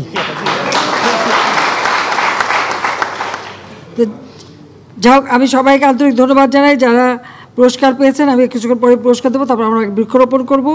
তো এখানে কতজনকে? 26 জনকে। আপনি 6-26 জন, আপনি সহ 26 জন, আমি সহ নাকি 26 জন? তো আমি এই বৃক্ষরোপণ এবং এর সাথে এই পরিকল্পনাকারী এবং যারা সবাই সংশ্লিষ্ট সবাইকে আমার আন্তরিক অভিনন্দন জানাচ্ছি। আর একটু দীর্ঘ সময় ধরে আমার বক্তৃতা শোনার জন্য ধন্যবাদ জানাচ্ছি। আমি আজকের মতো এখানেই আমি সবাইকে আগাম ঈদ মোবারক জানাচ্ছি।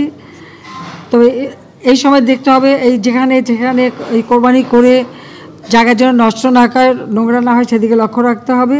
সেটা সবাইকে যার যার নিজের আবাসস্থল থেকে শুরু করে সব জায়গায় নিজেদেরকেই নজরে রাখতে হবে। হ্যাঁ, আর সেই সাথে আমাদের যে বৃক্ষরোপণ কর্মসূচি আজকে আমরা মানে 1 আষাঢ় থেকে শুরু করছি, তো সেই বৃক্ষরোপণ কর্মসূচির শুভ উদ্বোধন আমি ঘোষণা করছি।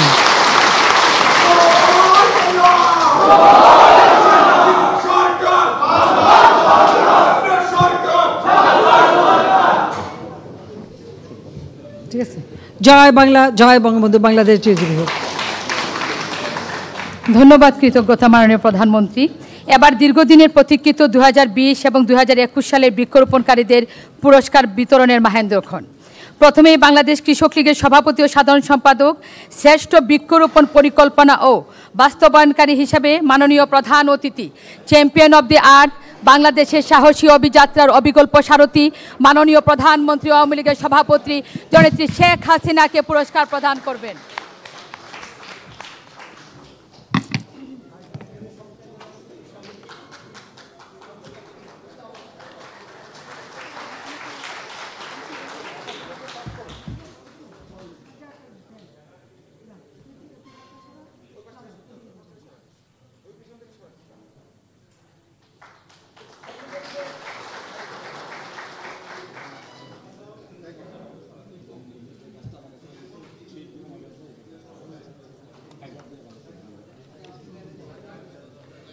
এখন আমি 2020 সালের সেরা বৃক্ষরোপণকারীদের নাম পর্যায়ক্রমে ঘোষণা করব এবং আপনারা সুশৃঙ্খলভাবে মাননীয় প্রধানমন্ত্রীর হাত থেকে পুরস্কার গ্রহণ করবেন।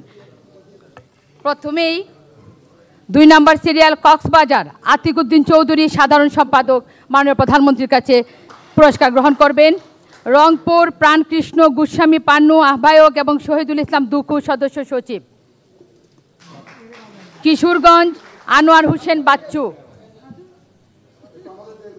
কিশোরগঞ্জের আনোয়ার হোসেন বাচ্চু।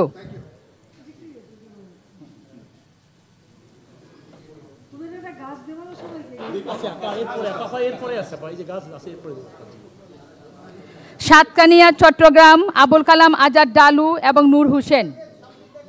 সাতকানিয়া চট্টগ্রাম আবুল কালাম আজাদ ডালু এবং নূর হোসেন।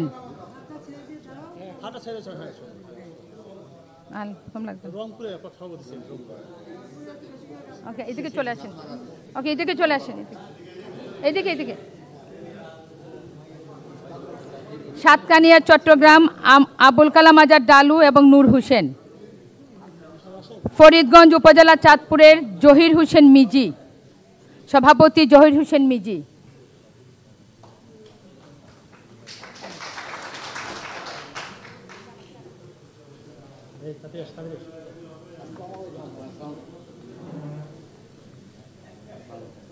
এখন ইউনিয়ন পর্যায়ের খাদিমপুর ইউনিয়ন চুয়াডাঙ্গা মোহাম্মদ ইমান আলী এম জাহিদুল ইসলাম। মোহাম্মদ ইমান আলী। উলপুর ইউনিয়ন গোপালগঞ্জ, উলপুর ইউনিয়ন গোপালগঞ্জের এম জাহিদুল ইসলাম এবং মেজবা উদ্দিন।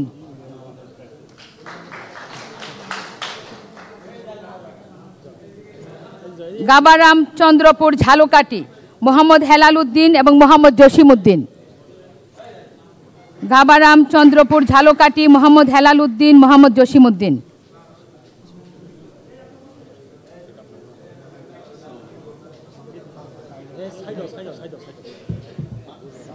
এখন ব্যক্তি পর্যায়ে প্রথম হয়েছেন মাহমুদুন নবী বেলাল তাল বেলাল নওগাঁ সদস্য। মাহমুদুন নবী বেলাল তাল বেলাল। সে 2 লক্ষ গাছ নওগাঁর মাটিতে লাগিয়েছেন। আসবে, হ্যাঁ, বেলালকে দেখছে। কৃষিবিদ ডক্টর হাবিবুর রহমান মোল্লা সাংগঠনিক সম্পাদক বাংলাদেশ কেন্দ্রীয় কৃষক লীগ, উনি দ্বিতীয় পুরস্কার পেয়েছেন।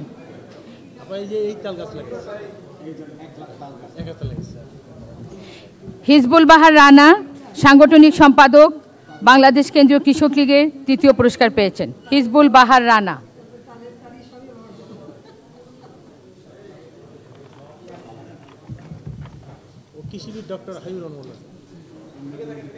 এখন 2021 সালে যারা পুরস্কার পাচ্ছেন আমি তাদের নাম বলছি।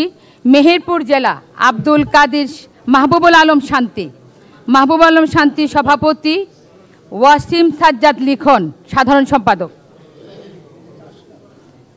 গাজীপুর মহানগর মোহাম্মদ হেলাল উদ্দিন সভাপতি, আব্দুল কাদের মণ্ডল সাধারণ সম্পাদক, দ্বিতীয় পুরস্কার।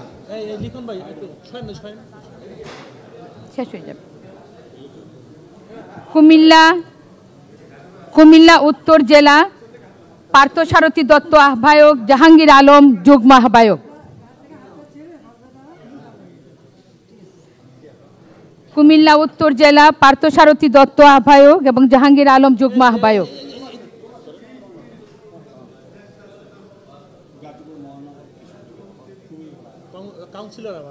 উপজেলা পর্যায়ে রাঙ্গামাটি পৌরসভা উদয় শঙ্কর চাকমা এবং মানুষ মুৎসদ্দি। উদয় শঙ্কর চাকমা, মানুষ মুৎসদ্দি।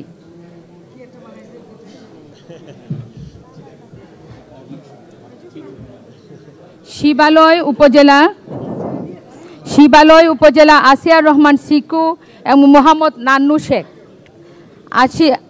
আসিয়ার রহমান সিকু এবং মোহাম্মদ নান্নু শেখ, শিবালয় উপজেলা।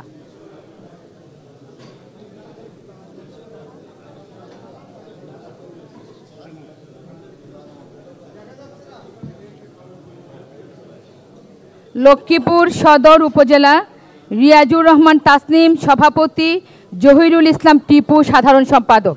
লক্ষ্মীপুর সদর উপজেলা রিয়াজুর রহমান তাসনিম, মোহাম্মদ জহিরুল ইসলাম টিপু মাননীয় প্রধানমন্ত্রীর কাছ থেকে পুরস্কার গ্রহণ করবেন।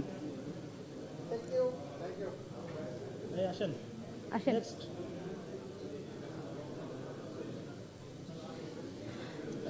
ইউনিয়ন পর্যায়ে প্রথম হয়েছেন ৯ নং ওয়ার্ড খাগড়াছড়ি পৌরসভার টার্জেন বড়ুয়া এবং সুজন বিশ্বাস। টার্জেন বড়ুয়া, সুজন বিশ্বাস। যশোর ইউনিয়ন শহীদুল্লাহ সভাপতি, শিবপুর নরসিংদী মোহাম্মদ হারুন সাধারণ সম্পাদক। মাননীয় প্রধানমন্ত্রীর কাছ থেকে পুরস্কার গ্রহণ করবেন।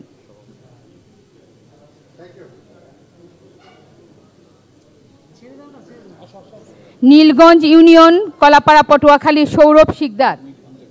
সৌরভ শিকদার সাধারণ সম্পাদক, কলাপাড়া উপজেলা, পটুয়াখালী।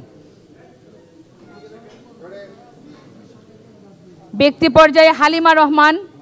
হালিমা রহমান সাংস্কৃতিক বিষয়ক সম্পাদক, বাংলাদেশ কেন্দ্রীয় কৃষক লীগের প্রথম পুরস্কার গ্রহণ করবেন।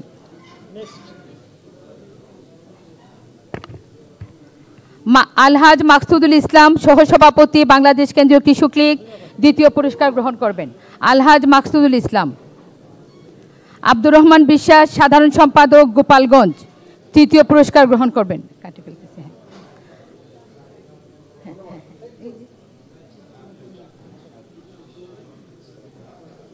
আব্দুর রহমান বিশ্বাস সাধারণ সম্পাদক, গোপালগঞ্জ, মাননীয় প্রধানমন্ত্রীর কাছ থেকে পুরস্কার গ্রহণ করবেন। আলহাজ মোহাম্মদ আলাউদ্দিন সভাপতি, পাগলা থানা কৃষক লীগ, মাননীয় প্রধানমন্ত্রীর কাছ থেকে পুরস্কার গ্রহণ করবেন। আলহাজ মোহাম্মদ আলাউদ্দিন।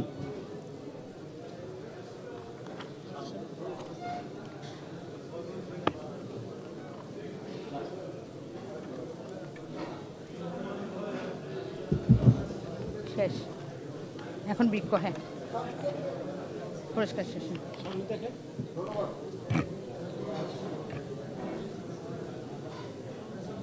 বৃক্ষ, হ্যাঁ, না এটা দিয়ে দিন। এবার কৃষক সহায়তার তথ্য, বাংলাদেশ কৃষক লীগের তথ্য গবেষণা বিষয়ক সম্পাদক শামেমা সুলতানার সম্পাদিত বই এর মূরক মাননীয় প্রধানমন্ত্রীর হাতে তুলে দিবেন আমাদের সভাপতি এবং সাধারণ সম্পাদক।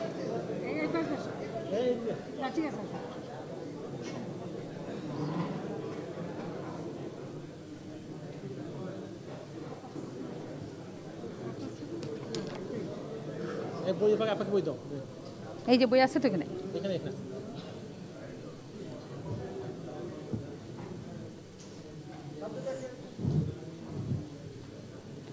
এবার প্রতিবারের ন্যায় বৃক্ষ প্রদান করবেন আমাদের গর্বের প্রধানমন্ত্রী, মাননীয় প্রধানমন্ত্রী জননেত্রী শেখ হাসিনা। আমি নাম বলার সাথে সাথে আপনারা পর্যায়ক্রমে এসে গাছ গ্রহণ করবেন। প্রথমেই একটা করে বলে যাচ্ছি, গাছ গ্রহণ করতে আসবেন বাংলাদেশ কেন্দ্রীয় কৃষক লীগের সহসভাপতি, বীর মুক্তিযোদ্ধা আলহাজ শরীফ আশরাফ আলী।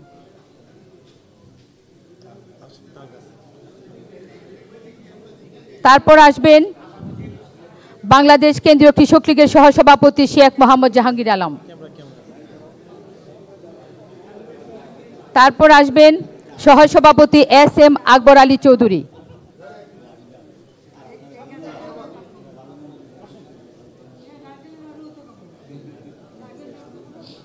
এরপর আসবেন সহসভাপতি মোহাম্মদ আবুল হোসেন। এরপর আসবেন সহসভাপতি সাবেক সংসদ সদস্য হুসনে আরা।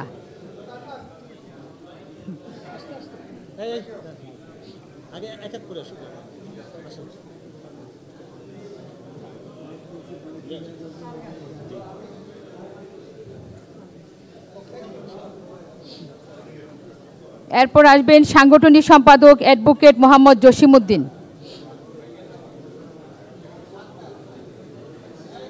আমরা গাছ নিয়ে সবাই যার যার জায়গায় বসে যাব। আমরা গাছ নিয়ে সবাই যার যার জায়গায় বসে যাব। এরপর আসবেন সাংগঠনিক সম্পাদক আসাদুজ্জামান বিপ্লব, সাংগঠনিক সম্পাদক সৈয়দ সাগিরুজ্জামান সাকিক। আমরা গাছগুলা যারা নিয়েছি সবাই যার যার জায়গায় বসি, যার যার জায়গায় বসে যাব, কোনো কথা বলবো না। সাংগঠনিক সম্পাদক নূরে আলম সিদ্দিকী হক, আইন বিষয়ক সম্পাদক অ্যাডভোকেট জহিরুদ্দিন লিমন। আমি সবাইকে যার যার আসনে বসার অনুরোধ করছি।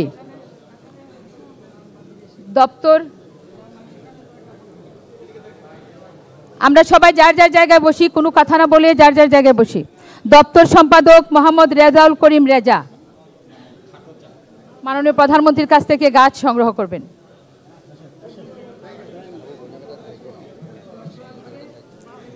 প্রচার ও প্রকাশনা বিষয়ক সম্পাদক ভারপ্রাপ্ত নুরুল ইসলাম বাদশা।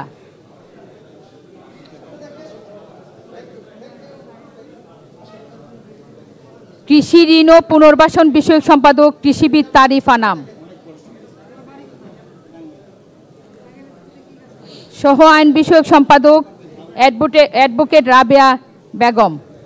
সহ আইন বিষয়ক সম্পাদক অ্যাডভোকেট রাবেয়া বেগম।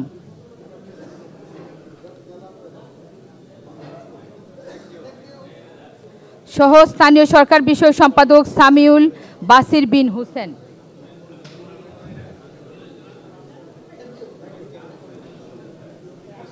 সাংগঠনিক সম্পাদক অধ্যাপক নাজমুল ইসলাম পানু।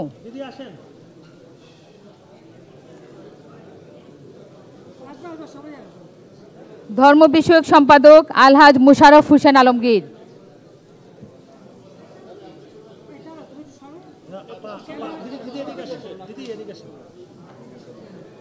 ধর্ম বিষয়ক সম্পাদক আলহাজ মুশারফ হোসেন আলমগীর। সহ দপ্তর সম্পাদক সৈয়দ শওকত হোসেন সানু। দিদি এদিকে চলে আসেন, দিদি এদিকে। সহ দপ্তর সম্পাদক সৈয়দ শওকত হোসেন সানু।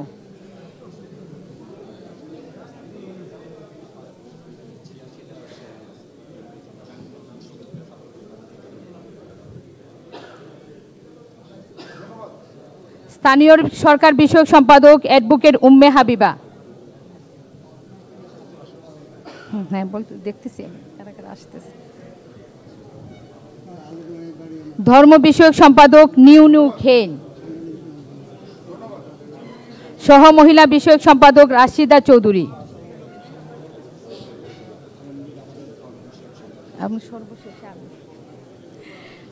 কার্যনির্বাহী কমিটির সদস্য মোহাম্মদ আসাদুজ্জামান আসাদ।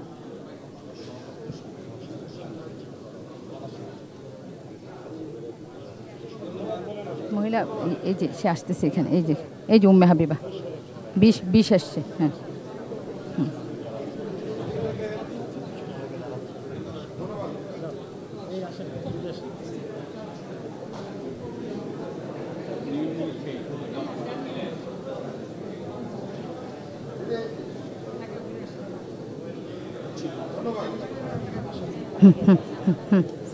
কার্যনির্বাহী কমিটির সদস্য মোহাম্মদ আতিকুর রহমান লিটন।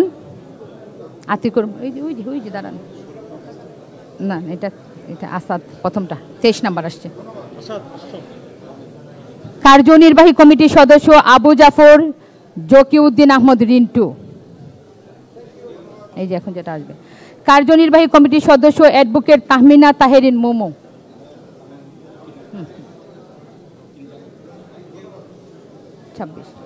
কার্যনির্বাহী কমিটির সদস্য আলহাজ মোহাম্মদ হুমায়ুন কবির রেজা।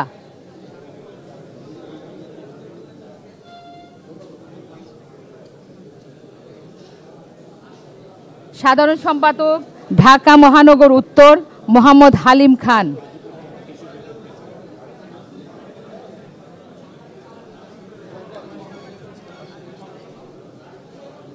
না 28 না, এটা হলো আপনার এই যেটা।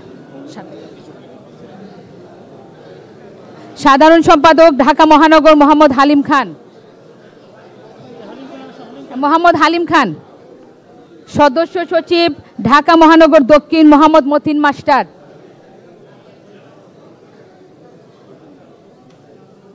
ঢাকা জেলা উত্তরের আহ্বায়ক মহসিন করিম। সাধারণ সম্পাদক ঢাকা জেলা দক্ষিণ মোহাম্মদ আমজাদ হোসেন। সদস্য সচিব ঢাকা জেলা উত্তর আহসান হাবিব। সভাপতি চট্টগ্রাম জেলা উত্তর শফিকুল ইসলাম চৌধুরী।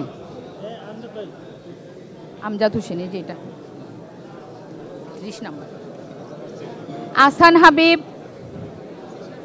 সভাপতি চট্টগ্রাম জেলা উত্তর শফিকুল ইসলাম চৌধুরী। সবাই আমরা কথা না বলি। সভাপতি বান্দরবান জেলা প্রজ্ঞাসার বড়ুয়া পাপন। প্রজ্ঞাসার বড়ুয়া পাপন। আহ্বায়ক কুমিল্লা মহানগর মোহাম্মদ খুরশেদ আলম। আহ্বায়ক কুমিল্লা মহানগর মোহাম্মদ খুরশেদ আলম। জাতীয় কমিটির সদস্য মোহাম্মদ মুতাহের হোসেন।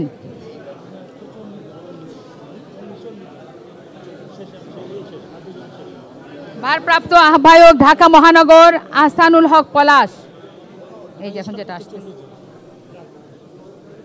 সদস্য জাতীয় কমিটি কৃষ্ণ গোপাল পাল। সদস্য জাতীয় কমিটি আর কে মুক্তা। আর কে মুক্তা সদস্য জাতীয় কমিটি 38 নম্বর। অফিস সহকারী বাংলাদেশ কৃষক লীগ মাইনুল ইসলাম নোমান।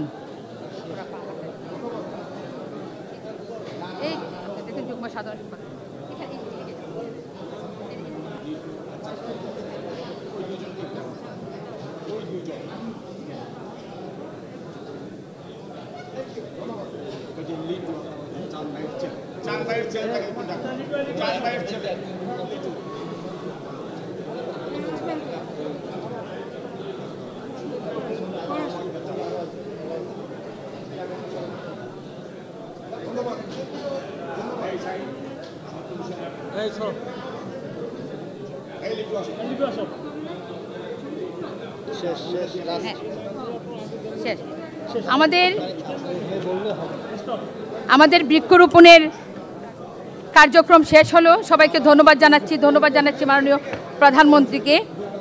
এখন চানবাই ছেলে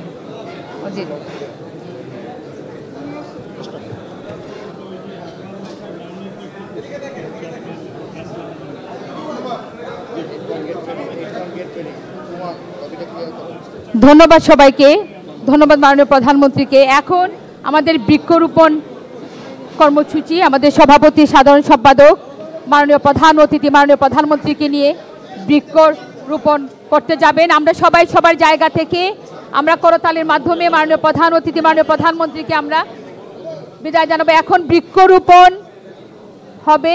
মাননীয় প্রধান অতিথি আমাদের মাননীয় প্রধানমন্ত্রী এবং আমাদের সভাপতি সাধারণ সম্পাদক সহ বৃক্ষরোপণ করবেন। গণভবনের গাছের সংখ্যাটা আছে স্যার,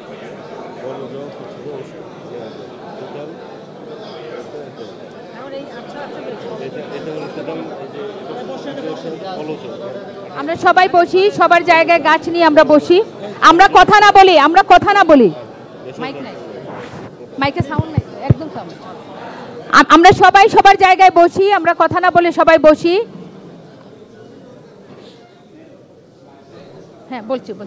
মাননীয় প্রধানমন্ত্রী আমাদের জন্য সকালে আমরা সবাই স্ন্যাক্স খেয়েছি, এখন আমাদের জন্য লাঞ্চের ব্যবস্থা করেছেন। বিভিন্ন ইউনিয়ন উপজেলা থেকে আমাদের কৃষক নেতারা এসেছেন, আপনারা লাঞ্চ নিয়ে তারপর যাবেন। এখন আমাদের সেই প্রতিবারের মধ্যে আমাদের সেই মহেন্দ্রক্ষণ যে 3টি গাছ মাননীয় প্রধানমন্ত্রী লাগাবেন এবং সারা বাংলাদেশের আমাদের কৃষক লীগ আওয়ামী লীগ সকল নেতৃবর্গ আমরা গাছ লাগানো তখন শুরু করব। এখন আমাদের সভাপতি সাধারণ সম্পাদক মহোদয় সহ মাননীয় প্রধানমন্ত্রী আমাদের 3টি গাছ রোপণ করবেন এবং আমরা সবাই আমাদের জায়গায় বসে মাননীয় প্রধানমন্ত্রীকে আমরা সবাই স্লোগানের মাধ্যমে আমরা মাননীয় প্রধানমন্ত্রীকে এখান থেকে আমরা বিদায় জানাবো। জয় বাংলা, জয় বঙ্গবন্ধু।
ধন্যবাদ।